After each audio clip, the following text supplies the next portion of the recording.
The other big story is coming from Geneva as six world powers in Iran are having talks over the country's nuclear program, and they are making progress. Diplomatic sources say Russia's foreign minister is expected to join the negotiations. U.S. Secretary of State John Kerry arrived on Friday as well. For more on what this means for the region, we're joined by Joel Rubin. He is the Director of Policy and Government Affairs for the Ploughshares Fund. And we want to thank you for joining us. Joel, I went back and looked because I remember this distinctly in the summer of 2012. You were on this broadcast, yes, and you had so much optimism about the talks, and it was medium-level negotiations going on. And this was at a time where Benjamin Netanyahu was going to the UN with his drawing of the bomb, very pessimistic. Why did you have so much optimism, and what do you think now?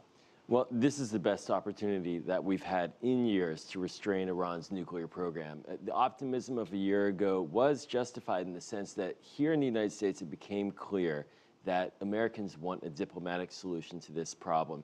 Israelis do as well. And so despite this slow process coming from the Iranian side, we now see that Iran is serious and engaged, and they are coming to the table in a way that is getting us to this point where tomorrow, perhaps in Geneva, we'll have a deal. What was the pivot? What happened? Kind of walk us through. How did we get to this point? The core driver for this has been the pressure on Iran. This pressure through international sanctions, diplomatic isolation, it's really put the squeeze on Iran to the point where they had an election in June. The Iranian population voted for the most moderate candidate overwhelmingly, and he got the support of the supreme leader. And he ran on a platform of engagement, of changing Iran's relationship with the West. And part of that was about the nuclear program, about finding a way to get past this, to change that dynamic. And so he's come to the table arguing that he can make a deal. This has been tested by the Obama administration and others, and it looks like they believe that this is the time to strike. Let's talk a little bit about the region. I mentioned Benjamin Netanyahu, the Prime Minister of Israel. He says he utterly rejects any emerging nuclear deal. Still the threat on the table that perhaps military action on the part of Israel. How much of a sticking point is that, and how does the United States kind of massage that relationship? Well, it clearly matters to the United States how Israel feels. Ultimately, Israel lives in that neighborhood in the Middle East. It's going to have to feel comfortable and confident.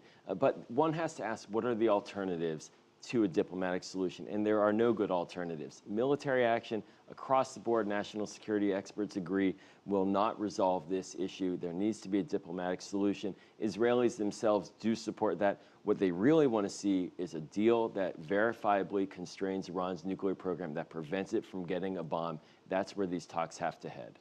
We've mentioned Israel. There's also Saudi Arabia. There's the rebels in Syria. You've got hardliners here in the United States. You've got hardliners in Iran. There's a lot of people that are still on the fringes. What about all of them, and how are they played? Well, right now, the Middle East is in turmoil. The Arab world is in a transition that we have not seen, perhaps, in history. This, ironically, this program, the nuclear program in Iran, may be one of the most resolvable issues, where there's a government in Tehran that's stable, that has a product there in the nuclear program that one can talk about in very clear terms. This may be one of the keys to rearranging the way the United States and the international community deals with the region. This city, a lot of people look for winners and losers. Who do you think comes away as a winner and a loser in all of this? Well, if there's a deal, the American people, the Iranian people, the Middle East people will win, in the sense that they won't have to worry about the potential for a nuclear weapon and the potential for another war in the Middle East that the United States is involved in. That's a win for everyone. That's where the negotiations are trying to head. All right, Joel Rubin, thank you so much for your time. Appreciate it. My pleasure.